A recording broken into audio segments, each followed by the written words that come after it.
함께 찬양하는 것 이상으로 오늘도 특별히 은혜가 되는 찬양이었습니다. 오늘 이 예배는 특별한 예배이고 또 특별한 날입니다.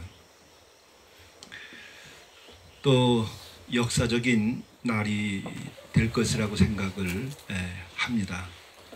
또 하나는 은혜 가운데 은혜가 임한 날입니다. 그것은 산마루이스 공동체의 주일에 드리는 첫 예배이기 때문입니다.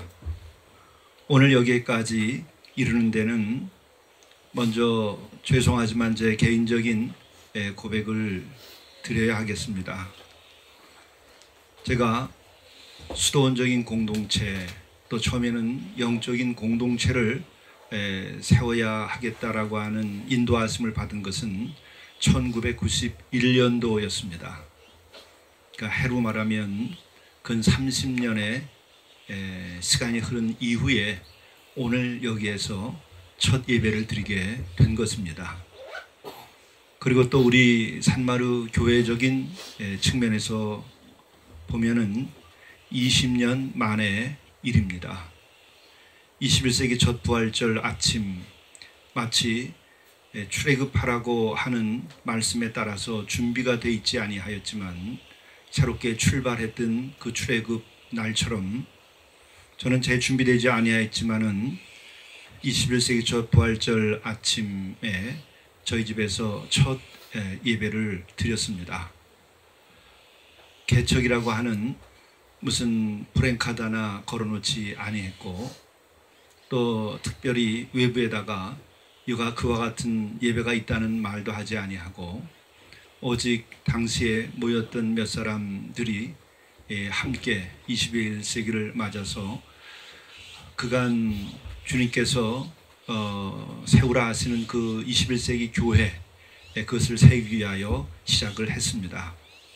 그때 바로 이러한 제가 수도자적 생활과 더불어서 영적인 공동체, 수도원적인 공동체, 처음 교회 영성과 예수 그리스도의 그 제자들과 함께 했던 제자의 도가 살아있는 교회를, 공동체를 세우라고 하는 인도하심 때문에 시작을 했던 것입니다. 뿐만 아니라 21세기 소명을 감당하라 하시는 그 말씀 때문에 처음부터 사이버 교회라고 하는 개념을 가지고 아이선교, 인터넷 선교를 처음부터 시작을 했던 것입니다. 그런데 바로 지금 오늘 이 코로나 바이러스에 의해서 사이버 철치가 이제 본격 시작된 때가 이르렀습니다. 바로 20년의 준비와 또 연단의 시간을 거쳐서 오늘 우리 산마루 교회 역사가 여기에 이른 것입니다. 이것은 출애굽을 한 이들이 광야를 지나면서 이제 본격적으로 가나안에 진입할 수 있는 그런 시기에 온 때는 아닐까 이렇게 생각을 합니다.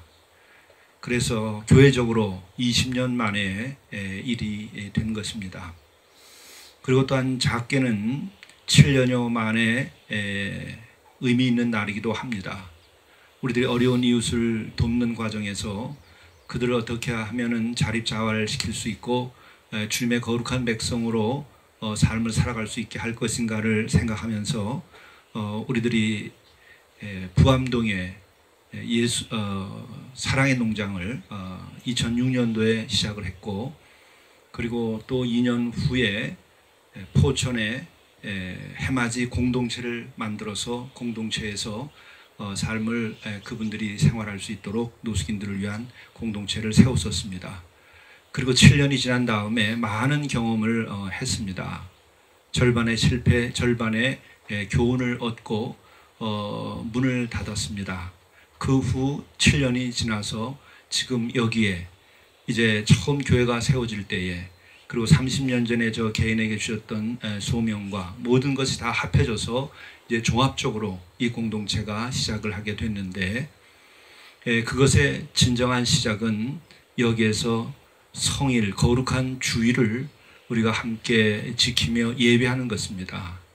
출애굽의 명을 받은 모세에게 하나님께서 말씀하셨습니다. 내가 너와 함께 함은 이것으로 알 것이다. 그것은 바로 이 자리에서 내가 나를 섬기게 될 것이다.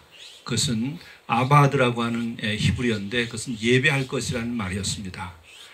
출애굽의 사건의 성공적인 과정을 통해서 예배를 드림으로써 이제 내가 너와 함께 한다는 것을 내가 경험하게 될 것이다 했습니다. 오늘 바로 그 첫 예배, 섬기는 자리가 여기가 된 것입니다. 우리가 함께 지내본 분들은 아시지만 30년, 20년 혹은 최근에 몇 년 동안 함께 지내본 분들이 아시겠지만 우리는 많은 연단과 고난을 겪어왔고 또 그것을 이겨나왔습니다.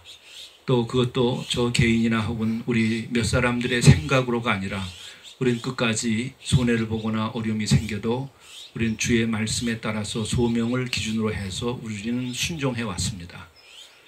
그리고 고난과 십자가가 있는 것이 우리의 길이라고 생각하고 우리는 그냥 왔던 것입니다.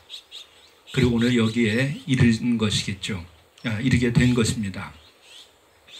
그리고 이곳에 왔을 때 2018년도 5월 21일 처음 이곳에 와서 이곳을 보았을 때에 주신 말씀이 있었습니다. 회개한 자가 거하는 거룩한 땅이 되도록 하라. 그리고 이어서 주신 말씀이 내 선 곳은 거룩한 것이 내 발에서 신을 벗으라. 이런 말씀을 주셨습니다. 그리고 그때에 우리에게 제게 또 우리에게 준 비전은 여기에 십자가를 세우면 앞으로 그 세우는 과정에서 100년의 내일을 내다보고 세우라. 그러면 1000년 갈 것이다.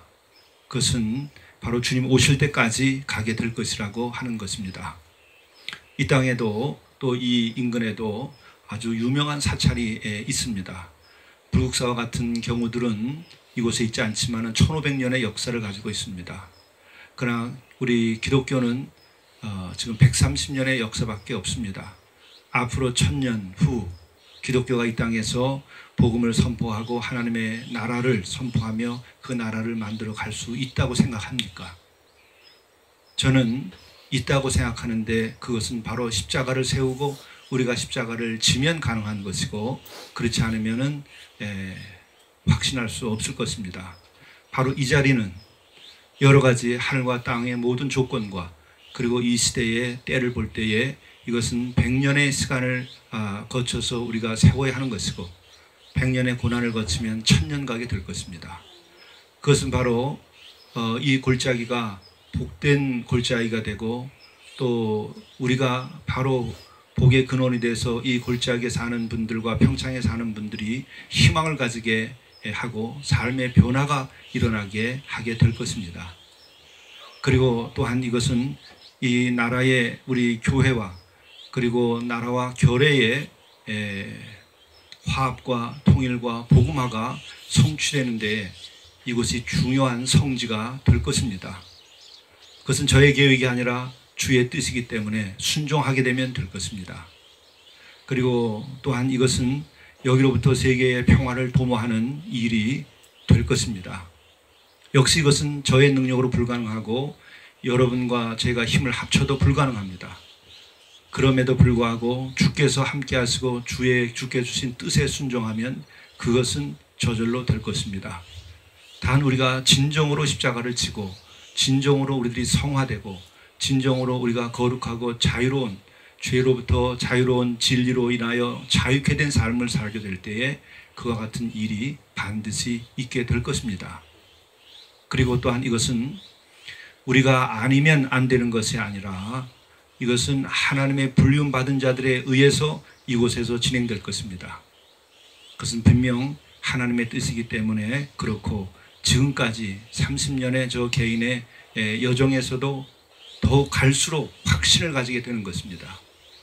그리고 이 자리에 있는 여러분들이 스스로 왜 이 자리에 있는지 다 깨닫지 못할지라도 여러분들은 오늘 이후에 다시 한번 이곳에서 예배를 드리고 지금 제가 말씀드린 것과 같은 것들이 이곳에서 이루어지도록 하는 데에 불림을 받았다는 것을 깨닫게 될 것입니다. 저는 오늘 이곳에서 말씀을 드리면서 첫 번째의 말씀을 시편 제19편과 그리고 마태복음 6장의 두 개의 말씀으로 오늘 첫 예배를 설교를 인도하심을 받았습니다. 제가 여러분들에게 오늘 좀 여쭤보려고 합니다. 여러분들이 오늘 아침에 일어나서 여기서 감격스러운 순간을 맞이했죠. 저 앞에 저 산과 이 골짜기와 숲을 여러분들이 볼 때에 여러분들 어떤 생각이 드셨습니까? 우린 지금 보고 있는데 아침은 더 찬란했습니다. 그리고 영상으로도 보여줄 수 있으면 좋겠습니다. 그것을 볼 때에 오늘 시편 19편의 말씀이 여러분의 생각이 나지 않았을까 생각합니다. 제가 평소에 그런 찬란한 아침을 여기서 볼 때마다 시편 19편이 늘 떠올랐기 때문입니다.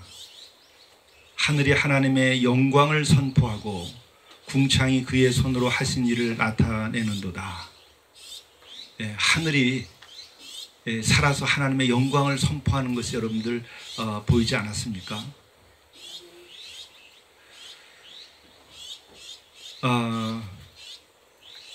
또 궁창이 하늘의 손으로 하신 일을 나타내는도다.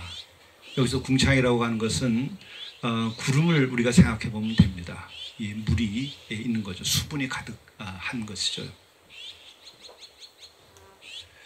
그런데 여러분들이 바로 그와 같은 것을 보면서 하나님의 영광이 선포되고 있음을 느낀다고 한다면 여러분들은 영적인 감수성이 깨어 있다고 말할 수 있습니다. 영적 감수성이 깨어 있다고 말할 수 있습니다. 그런데 제가 부암동에 우리 노승 형제들과 같이 농사 짓기 위해서 만든 사랑의 농장, 거기도 서울 한복판에 그런 골짜기가 있을 수 있을까 할 정도로 아름다운 골짜기죠. 근데 그때 거기에가 있다가 어떤 분들이 찾아와서 정말 아름답다고 그러면서 바로 물어보는 질문이 있어요. 여기 평당 얼마 갑니까? 이게 영적인 감수성, 그것은 잠깐이에요. 없는 건 아니지만 아름답다고 하는 것을 보지만 그것은 찔끔이에요. 영적 감수성을 가지고 사유를 시작하지 않아요. 영적 감수성을 딱 가지면 그것을 계기로 해서 어떤 소유욕, 물적인, 육적인 감수성이 발동하는 거예요. 그것이 계속 발전되어 왔기 때문에 그래요. 이 땅에 사는 사람들이 왜 그렇게 됐을까? 너무도 우리의 역사는 고난 속에서 가난하게 정말 어려운 시절을 보내왔어요. 우리들이 조선조 말기가 어땠습니까? 원님이 불러다가 볼기를 치면서 내 죄를 내가 알렸다 하면서 가진 거 다 수탈하지 않았습니까? 그게 지어낸 말이 아니에요. 또 우리가 일제치하에서 일본 사람들로부터 수탈을 당했습니다. 얼마나 우리가 어렵게 지내왔습니까? 또 뿐만 아니라 그 시기와 그리고 조선조 말기에 이 땅에서는 여러분 동북아시아 3국에 또 세계 역사에서도 찾아보기 드물 정도로 종의 제도가 아주 우리는 심각하게 비인간적이었어요. 동북아시아 3국, 일본과 중국과 한국에 있어서 종이 세습되는 나라는 우리나라밖에 조선밖에 없었어요. 다른 데는 부모가 종이었어도 자식은 종이 아닙니다. 이 땅에서 그렇게 심한 수탈이 있었던 거예요. 그것이 가장 부유했던 호남에서 있었던 거예요. 왜? 거기가 곡창지대거든요. 그렇기 때문에 사람들은 그러한 그 수탈과 고통 속에서 이 역사가 진행되어 온 거예요. 그리고 전쟁을 치루었고 그리고 계속된 우리 역사 속에서 갑자기 부가 나타나기 시작하니까 다 물질의 눈이 멀어버린 거예요. 본래 우리는 영적 감수성이 대단히 뛰어난 백성들이었습니다. 우리의 시조 같은 걸 보십시오. 이 자연을 노래하는 걸 보면 기가 막힙니다. 저도 중고등학교 시절에 성경 말씀 이상으로 마음에 감동이 된 것은 송강 정철의 그 시조들이 그렇게 저는 좋아서 많이 외웠어요. 그렇게 감수성이 대단한 민족이었던 것입니다. 그런데 산업화되는 과정을 거치면서 우리나라도 더 철저하게 가난 속에서도 우리는 노래했는데 그 이후부터는 우리의 영적 감수성은 잠깐 생내적으로 문화적으로 가지고 있던 그것이 잠깐 나타난 다음에는 평당 얼마가 아니야 이렇게 되는 거죠. 그리고 그 다음에는 우리는 남북이 싸우고 이데올로기 전쟁 속에서 우리가 지금까지 살아오고 있기 때문에 우리는 그런 영적 감수성이라든지 이러한 그 생태적인 감수성보다는 우리는 정치적인 감수성이 아주 뛰어난 백성이 되어버렸어요. 좌우가 서로 딱 보면 냄새로 알아요. 아, 저 사람은 진보, 저 사람은 보수, 이건 좌파, 우파, 그리고 세상 사람들을 분리합니다. 무서운 정치적 감수성을 가지고 살아가는 거예요. 이거는 우리를 파괴하고 있는 거예요. 금세 만나서 반갑다고 얘기하고 참 아름답다고 보면서 그 다음에는 이 사람이 좌파일까 우파일까 내가 이런 말 해도 될까 안 될까 이렇게 넘어가 버리는 거예요. 이건 타락이라고 하는 겁니다. 그렇기 때문에 우리들은 이 생태적인 감수성을 보고 우주 만물을 하나님께서 지어서 거저 주었다라고 하는 이 큰 은총, 이 선물을 받았다는 것에 대해서 큰 자각을 가지고 그렇게 살아가는 기본이 있어야 돼요. 왜 이러한 창조의 감수성, 창조의 은혜, 이것을 일반 은총이라고 그러는 거죠. 이것이 왜 그렇게 중요하냐? 이게 기반인 거예요. 왜 그러냐면 주님을 믿든 안 믿든 간에 예수를 알든 모르든 성경을 알든 모르든 간에 우리는 하나님께서 창조하여서 지어진 존재로서 생명을 가지고 있는 거예요. 믿지 않는 자라 할지라도 하나님 주신 생명으로 살아가는 겁니다. 일반 은총이에요. 뿐만 아니라 이 하늘과 땅이 없이 이 아름다운 자연이 없이는 우리가 생존할 수가 없는 거예요. 그렇기 때문에 기본적으로 우리는 이런 생태적인 감수성과 그리고 이런 영적인 감수성에 있어서 창조주에 대한 감사한 마음이 살아있어야 돼요. 근데 그것이 우리는 사적으로나 집단적으로 또 집단 무의식적으로 이 백성들이 이 땅에서 살아오는 근현대의 역사 속에서 이게 다 완전히 파괴돼 버리기 시작한 거예요.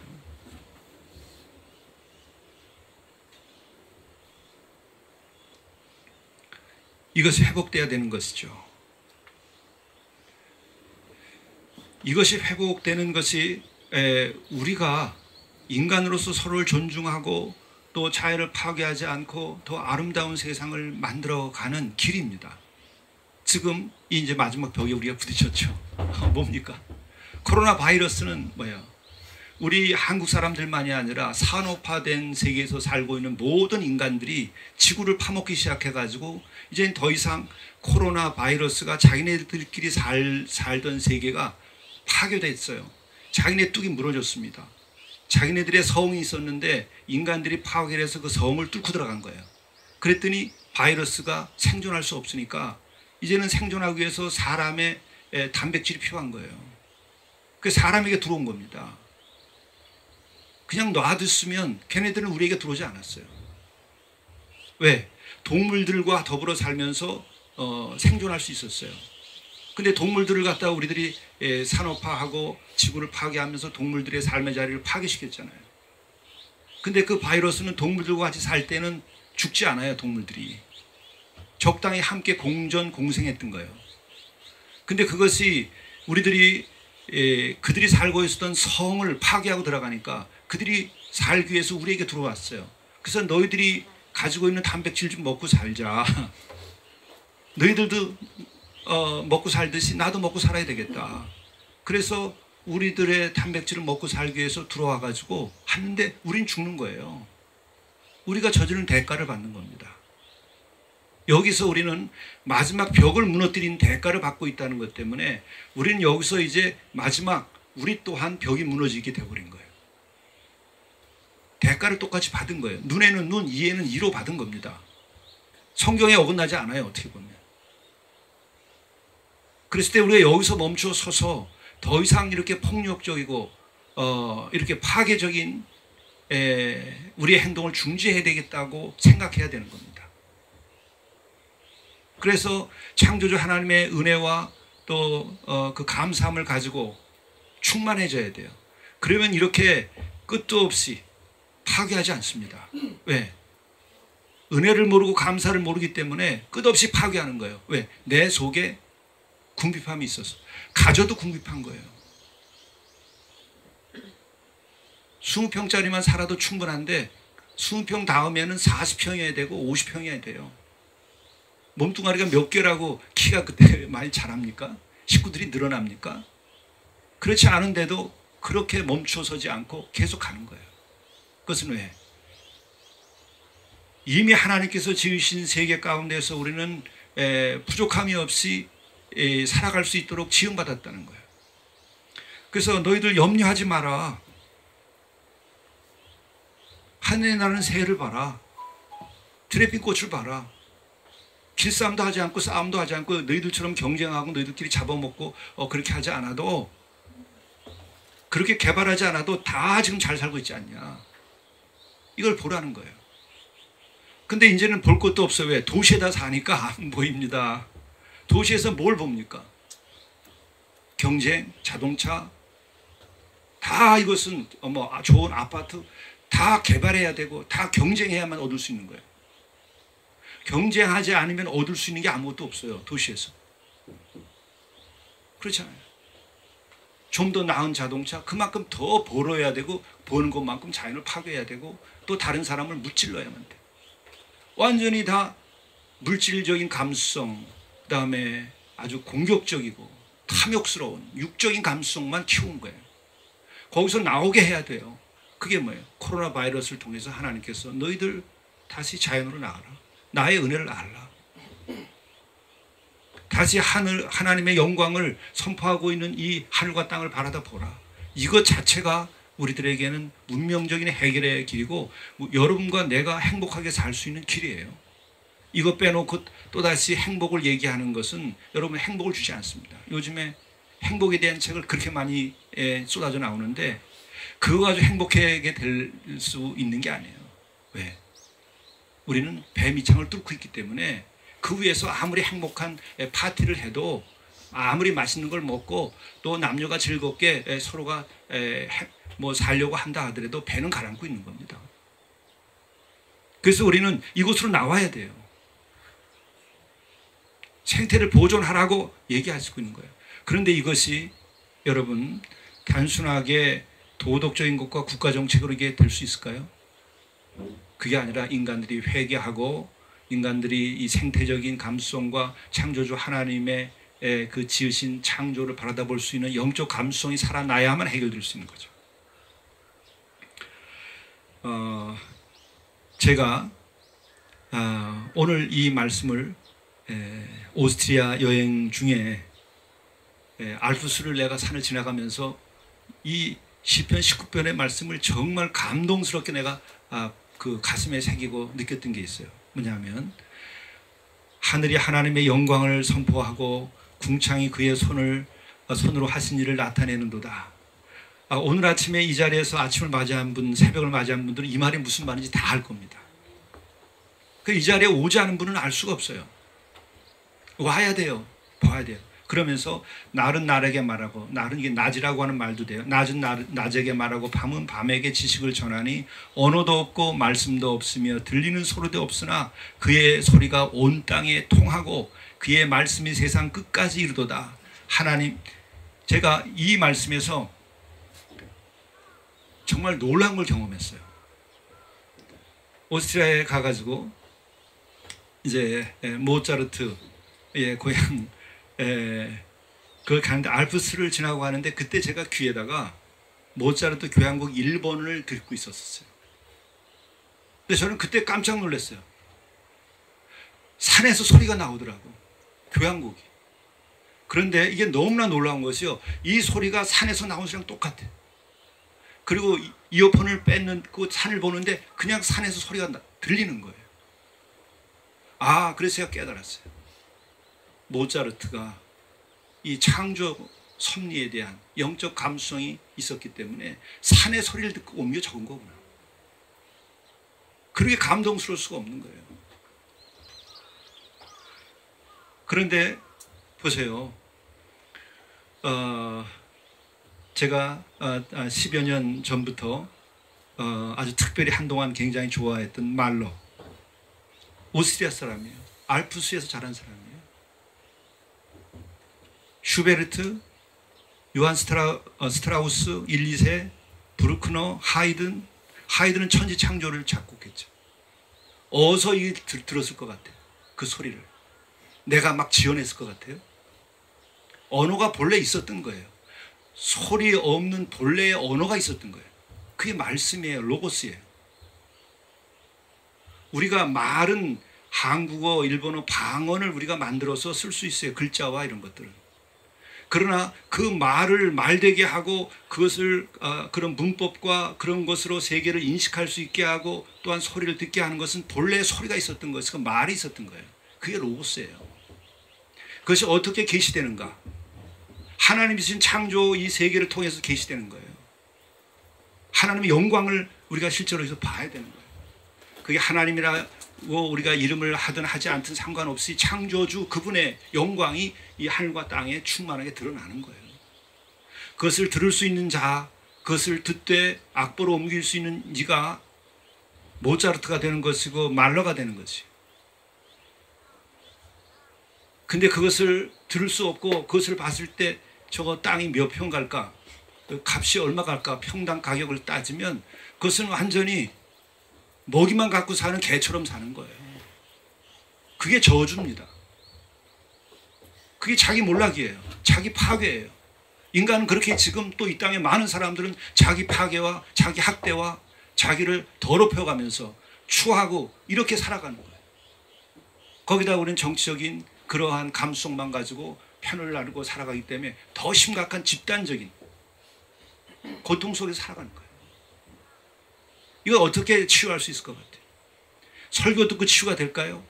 하나님이 지으신 이 창조의 세계에서 그 로고스, 그 본래의 음성을 들어야 되는 거예요. 말러가 듣고 모차르트가 듣듯이. 제가 사적으로는 그 말로 교향곡 전곡을 연주한 게 임원정 지휘자가 부천필이 연주를 했죠. 그때 초대받아서 내가 그거를 계속 처음에 말로를 잘 몰랐어요. 초대를 받아서 오라고 하니까 제가 꼭 가서 앉아서 들었어요. 또 꼭 거기 가서 앉아서 들어야 되는 이유가 뭐냐면 자기가 초대한 사람은 어느 좌석에 놓고서 초대를 한다 그래요. 그래서 왔나 안 왔나를 본다는 거예요. 그러니 얼마나 그 초대가 영광스러워요. 너무 좋은 연주인데. 근데 제가 처음 연주에 갔다가 깜짝 놀랐어요. 나는 말로 잘 정말 몰랐습니다. 그런데 연주를 하는데 그 소리를 듣는데 소리가 침묵이에요. 제가 깊은 침묵 훈련을 갖다가 87년도부터 시작을 해가지고 90년대 들어서는 그 침묵의 경험이 있었어요. 그렇게 2000년대 들어서 교회를 개척한 이후에 초대를 받아서 예술의 전당에 가서 듣는데 저거는 분명히 오케스트라가 연주를 하고 있는데 저 소리가 침묵이야. 침묵에 이르렀을 때 들어오는 그 소리 없음이 소리로 나오는 거예요. 야, 이럴 수가 있나? 그리고 또 연주하다가 딱 소리가 끝나고 나면은요, 그 다음에 연주가 계속되는 거예요. 연주는 끝났는데 소리가 없는데 계속 연주가 느껴지는 거예요. 그래가지고 내가 신기해가지고 야, 이건 완전 신비다. 음악이 이렇게 신비적인 영역이 있구나. 그걸 늦게 깨달았어요. 그래서 제가 임원정 선생님한테 전화를 했어요. 얼마 후에. 그랬더니 내가 그 얘기를 듣더니 박수를 치면서 목사님, 말로가 바로 그거라고. 작곡을 할 때에 그 대전제가 뭐냐면 소리는 침묵에서 나온다. 그 작곡을 할 때 소리 없는 것을 실제로 찾아가 가지고 알프스 산속에 들어가서 작곡했다는 거예요. 그러니까 그것이 소리 없음을 음으로 표현하고 음악으로 표현하고 또 동시에 그 음악이 끝났는데도 그 소리가 살아있는 것처럼 느껴지는 거예요. 그 본인이 그걸 얘기를 들으면서 정말 내가 연주 잘했다라고 하는 어떤 그 기쁨을 느끼시는 것 같더라고요. 그래서 객석에 인터뷰를 그 본인이 하는데 제 얘기를 썼더라고요. 목사님 지난번에 한 얘기 제가 얘기해도 됩니까? 그랬어요. 아, 저도 영광입니다. 그랬더니 그때 나왔어요. 이게 뭘 말하는 걸까? 오늘 말씀하는 것처럼 하늘이 하나님의 영광을 선포하는데, 그렇죠? 언어도 없고 말씀도 없으며 들리는 소리도 없으나 그의 소리가 온 땅에 통하고 그의 말씀이 세상의 끝까지 이르도다. 소리가 없는데 그 소리가 온 땅 끝까지 통하는 거예요. 그것을 느끼고 보는 사람들이 영적 감수성이 살아나는 것이고, 거기에 좀 더 훈련된 사람들이 글로, 시로, 그리고 악보로 표현하는 거예요. 그리고 연주로 하는 거예요. 이것이 인간이 영혼을 가진 존재로서 인간답게 사는 것이고 하나님의 형상대로 지은 바대로 살아가는 거예요. 이거 다 잃어버리고 지금 저 나무 숲이죠. 얼마나 대단해요. 40m, 30m씩 되는 저 낙엽송이 쭉쭉 자라 있어요. 저거 보고 저거 하나 자르면 얼마 갈까? 저거 잘라서 집 지면 어떻게 할까? 그 인간이 복되게 살까요? 아니면 저것을 보고 하나님의 신비와 우주의 신비와 그리고 또한 이 숲속에서 내가 존재하는 것에 대한 기쁨을 누리는 것이 더 복될까요? 지금 행복에 대한 대부분의 책들은 어떻게 돈을 쉽게 벌어서 어떻게 나중에 나이 들어서까지 잘 살 수 있을까라고 하는 그 재정적인 것을 가지고 다 행복을 얘기하는데 거의가 반 이상을 거기 할애하고 있지 않나요? 그것으로는 인간이 진정으로 회복되지 않습니다. 오히려 내가 한 푼도 없어도 하늘이 너무 아름답고 기뻐서 내가 굶어도 나는 저 하늘을 노래하고 살다 죽겠다고 하는 사람이 죽지 않고 살아남을 겁니다. 행복하게. 아니, 죽어도 행복은 알고 죽을 거예요. 근데 우리는 행복하자고 난리를 치면서 한 번도 진정한 행복을 알지 못하고 오래오래 살다가 썩어버리는 거예요. 그리고 화장터에서 끝나는 거예요. 이게 지금 타락한 인간의 문명에서 나타나는 현실입니다. 그렇기 때문에 얼마 전에도 몇백억을 가지고 있는 사람이 자살하고 끝났어요. 이런 비극이 일어나는 거예요. 심지어 그는 그렇게 자선을 많이 베풀었다고 하는데도 그렇게 끝난 거예요. 왜? 영적인 감수성을 가지고 그러한 길로 인생을 살지 못했기 때문에 그런 거예요. 그리고 또 한 가지는 오늘 이 말씀에서 그의 소리가 온 땅에 통하고 그의 말씀이 세상의 끝까지 이르도다. 여기에서요. 여기 그의 소리 그리고 말씀이라고 하는 것에서는요. 그의 소리와 이 하나님의 영광이고 일반 은총에 속하는 거예요.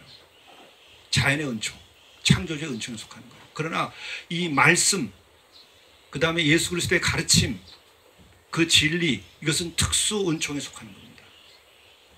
여기 구약에도 이미 이렇게 일반 은총과 더불어서 특수 은총에 대한 것이 지금 나오고 있는 거예요. 그래서 말씀을 묵상할 때 우리의 영혼이 깨어나서 우리들이 세상을 바라다 볼 때에 인간을 사랑하게 되고 가난한 자도 인간으로 보게 되고 그리고 병든 자도 그리고 고아와 과부도 인간으로 보이는 거예요. 그렇지 않으면 인간으로 안 보입니다. 인간의 눈에.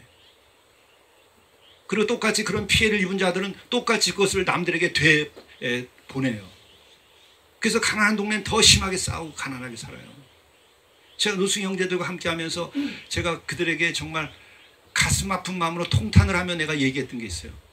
같이 힘을 합해서 같이 살아도 힘든데 왜 당신들은 만나기만 하면 싸우냐. 네? 같이 산에서 일하고 그럴 때 서로가 돕고 위로를 해도 부족한데 오면 막 삽치고 던지고 저렇게 싸우는 거예요. 왜? 너무나 당한 것들이 많기 때문에 그거를 또 쏟아내는 거예요. 다른 사람에게. 그래서 피차가 못 살게 되는 거예요. 그게 지금 그 사람만 그러나요? 여러분의 오피스에서 그러지 않나요? 서로가 그러는 거예요. 서로가 위로하면 될 것을 위로하지 못해요. 왜? 영적 감수성이 망가졌기 때문에 그런 거예요. 그렇게 되면은 우리는 어떤 일이 벌어지게 됩니까? 전부 근심 걱정을 서로가 만들어가기 때문에 근심 걱정 속에 살아요. 그래서 예수께서 뭐라고 말씀하십니까? 마태복음 6장에 너희를 위하여 보물을 땅에 쌓아두지 말라. 거기는 좀과 동록이 해하며 도둑이 구멍을 뚫고 도둑질하느니라. 이렇게 아주 구체적으로 표현을 해야 알아먹을 수 있으니까 이렇게 표현을 아주 진하게 하셔요. 여기서 뭐죠? 너희를 위하여 보물을 땅에 쌓아두지 말라. 저거 평당 얼마 갈까? 땅에 보물을 쌓을 생각인 거죠. 쌓아도 자기 것이 안 되는 것인데, 이미 주어진 은혜와 충만함을 내가 누리면 될 것인데 그걸 안 누리는 거예요. 우리가 꼭 그렇잖아요. 저도 이제 반성을 이제 많이 하던 부분인데, 어느 책이 좋아요. 또 어느 그림 작품이 좋아요. 그 지금 액자에 이제 원작을 선물로나 혹은 상황 때문에 사기도 했지만 좋아서, 그러나 이제 값이 그 보면은 말로 없고도 제가 많이 샀어요. 한때는 고흐고 그걸 많이 샀어요. 그건 뭐 달력 같은 것도 잘라서 해도 되고 전시회 가가지고 사도 돼요. 근데 그 집에다 갖다 놓으면 그 다음에 놓을 데가 없어요. 우선 가져다가 벽에 걸 자리도 없는데 거기서 사는 거예요. 그리고 지금 여기도 지금 와 있어요. 지금 저 방에 이렇게 쌓여 있는데 그거 어디다 걸 거예요. 그래서 지금 빨리 어디 공간이 우리 생기면은 거기다가 붙이면 좋을 것 같기도 한데, 꼭 가져와야 될 게 아닌데도 자꾸 가져오게 되는 거예요. 이 소유에 대한 습성, 이걸 정리해야 돼요. 그냥 자연도 보면 될 걸 갖다가 꼭 저기에다가 내 집을 지어야 돼. 그리고 와서 살지도 않아요. 저게 의자 하나만 가져와서 그냥 즐기고 가도 될 텐데 꼭 내 집을 지어야만 돼. 그 악습, 이것 때문에 지구가 망가지는 거예요. 그게 오늘 말씀에 보물을 땅에 쌓아두려고 하는 인간이 가지고 있는 그 탐욕과 죄 때문에 그런 행동이 나오는 거죠. 책도 마찬가지예요.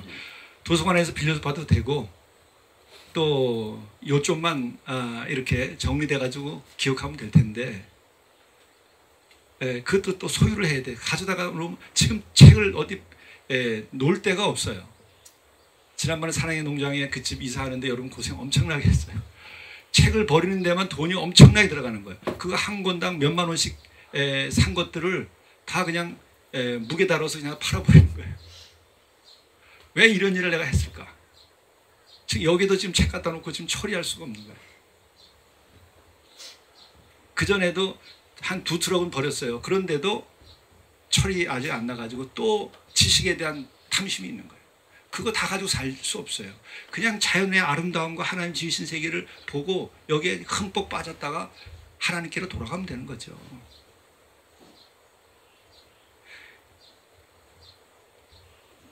너희를 위하여, 여기서 굉장히 중요해요. 너 자신을 위하여, 타인이 아니라 너 자신을 위하여 보물을 땅에 쌓지 마라. 가난한 자를 위하여 내가 창고에 쌓고 있다고 한다면 괜찮아요. 내 한 몸뚱이, 나를 위하여 이렇게 쌓아봐야 아무 소용없는 거예요. 이 땅에 병들고 또 방황하고 버림받고 뭐 장애가 생기고 이런 사람들 위해서는 쌓아둬도 돼요. 왜? 그런 사람들은 필요하니까. 그래, 너희는 너희를 위하여 보물을 땅에 쌓아두지 말라. 저는 이 말씀이 그래요. 거기는 좀과 동록이 해하며 도둑이 구멍을 뚫고 도둑질하느니라. 그래서 오직 너희를 위하여 보물을 하늘에 쌓아두라. 보물을 하늘에 쌓아두라는 게 무슨 말이지? 하나님의 뜻대로 내 가진 것을 쓰라는 말씀이기도 하고, 또한 하늘에 쌓을 수 있는 방법이 뭡니까? 하나님이 지으신 이 세계를 보고 그 세계의 아름다움을 우리가 노래하는 것이 하나님께 쌓는 거예요. 그걸 찬양하는 것이 그게 쌓아 올리는 거예요. 찬양은 우리의 명예를 위하여 하는 거 아니에요. 하늘에 쌓는 겁니다. 인생을 주신 하나님께 감사해서 내가 그 감격스러움, 또 이 우주 만물을 보면서 우리들이 경이로움을 느낄 때 그것을 경이로움 느끼면서 감사하는 것이 하늘에 쌓는 거예요. 그리고 또한 내가 능력이 있어서 남에게 베풀 게 있다면 주의 말씀에 따라서 이웃을 사랑하고 지극히 적은 자들을 돌보면 그게 하늘을 쌓는 겁니다. 너희를 위하여는 보물을 하늘에 쌓지 마라. 그리고 또한 거기에서 중요한 말씀을 해요. 내 보물이 있는 그곳에는 내 마음도 있느니라. 이 땅에 계속 쌓으려고 하면 너희들은 마음은 이 땅에 있는 거니까 100년 후, 200년 후에도 너는 이 땅에 있어라. 그건 뭐예요? 천국에 올 생각하지 말라는 거야. 이 땅에 영원히 있어. 너희들은 흙으로 돌아가고 그리고 티끌이 되어서 그 썩은 몸으로 이 땅에 영원히 있어. 그런 거 아닐까요? 내 보물이 있는 그곳에는 내 마음도 또한 있고. 그렇죠. 그리고 여기서 대단한 말씀이 있습니다. 눈은 몸의 등불이니 그러므로 내 눈이 성하면 온몸이 밝을 것이요. 눈이 몸의 등불이에요. 오늘 아침에 여기 찬란한 아침에 동트는 이 하늘을 보고 산을 보면서 와, 정말 경이롭다. 이 우주, 이 하늘 아래 내가 살고 있다고 하는 것은 이렇게 감격스러운 것이구나. 이것을 느끼는 사람들, 그게 몸의 등불이에요.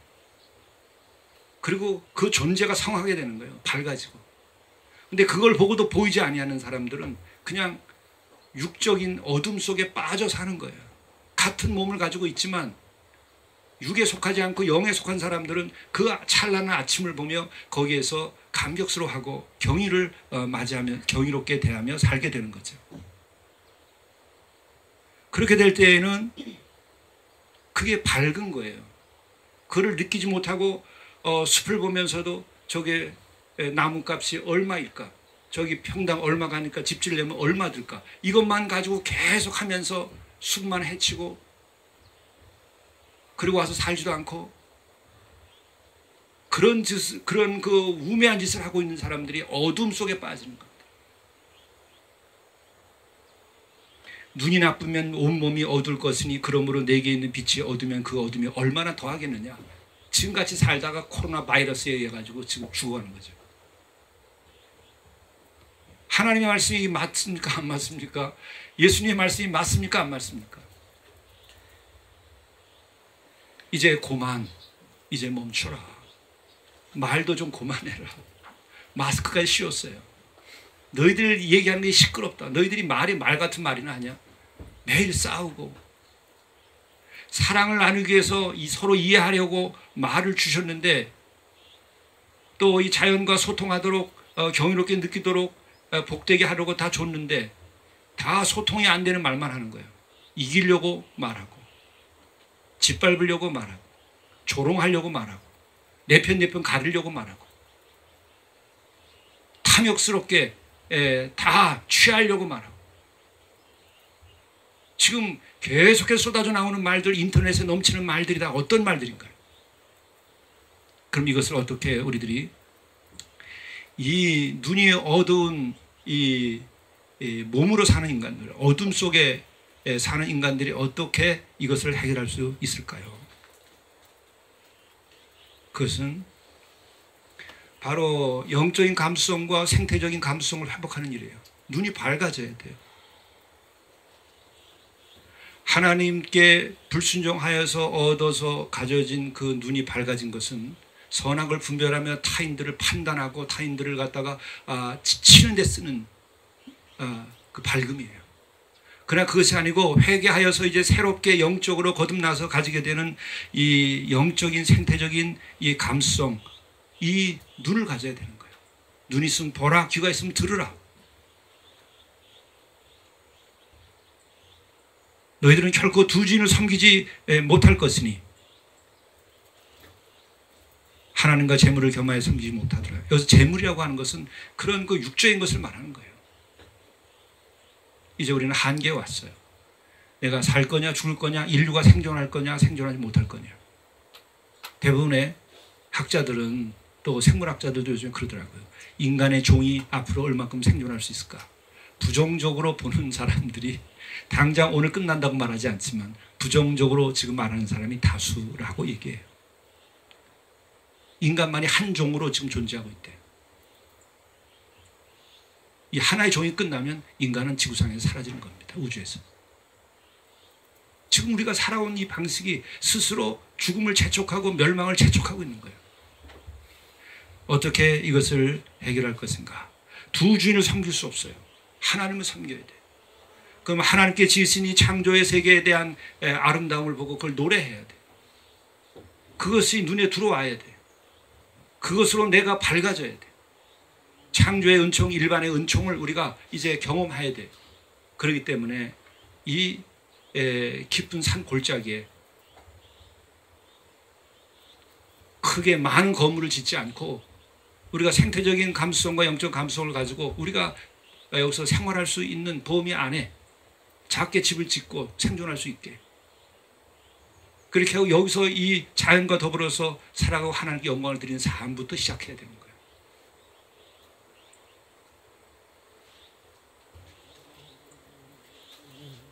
우리들이 이렇게 새로 시작하라고 지금 하나님께서 코로나 바이러스를 통해서 재촉하고 있는 겁니다. 우리는 지금 정말 생각해보면 미리 이런 앞날을 내다보고 노아의 방주를 준비하듯이 이 공동체를 하나님께서 준비시킨 거예요. 그리고 우리들이 지금까지 얘기해오던 것이, 지금 오늘 내가 설교하던 것이 20년, 30년을 설계해오던 겁니다. 그리고 이것이 길이라고 얘기해왔던 거예요. 수없이 많은 글도 썼고 강연도 했어요. 오늘 다시 한번 제가 그 일부를 얘기하는 겁니다. 그런데 너무도 감사하게 오늘 아침에 어제도 그제도 볼 수 없었던 찬란한 아침을 보여주셨어요. 이제 하나님께서 여기서 일을 시작할 것입니다.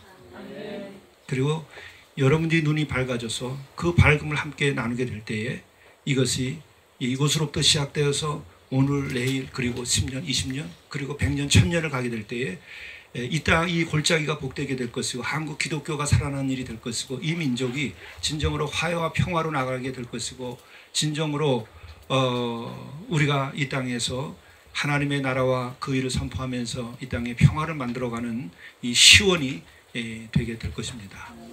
기도하시겠습니다.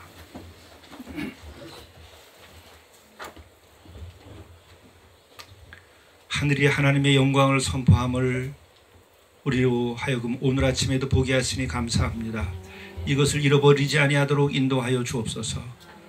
또한 날은 날에게 말하고 밤은 밤에게 지식을 전하는 그 소리 없음 속에서 소리를 듣게 하시고 또 언어도 없고 말씀도 없으며 들리는 소리도 없으나 바로 그 하나님의 살아계신 음성을 우리들이 이 땅에서 듣고 뿐만 아니라 우리가 성경의 말씀을 새롭게 다시 대하면서 우리 지금까지 살아오던 육적이고 또 탐욕스럽고 그리고 공격적이고 그리고 우리의 인간의 이익을 위하여 이 자연을 파괴하던 모든 일들을 저희들이 이제 멈춰 세우고 하나님께서 더불어 살도록 해주신 이 삶을 우리가 더불어 살아갈 수 있도록 인도하여 주옵소서. 생태의 감수성, 이 영적인 감수성 이것을 회복하게 하시고 자연과 더불어 함께 살며 또 그 속에서 하나님의 영광을 저희들이 보게 하시고 뿐만 아니라 우리들이 예수 그리스도께서 들에 핀 백합화를 보라고 말씀하시고 그 들에 핀 꽃 한 송이가 인간이 지어낸 가장 큰 솔로몬의 영광보다 더한 것임을 우리에게 말씀하신 말씀이 무엇인지 깨닫고 주님과 더불어 인생을 살아갈 수 있도록 도와주시옵소서. 이제 첫 예배를 이곳에서 드렸습니다.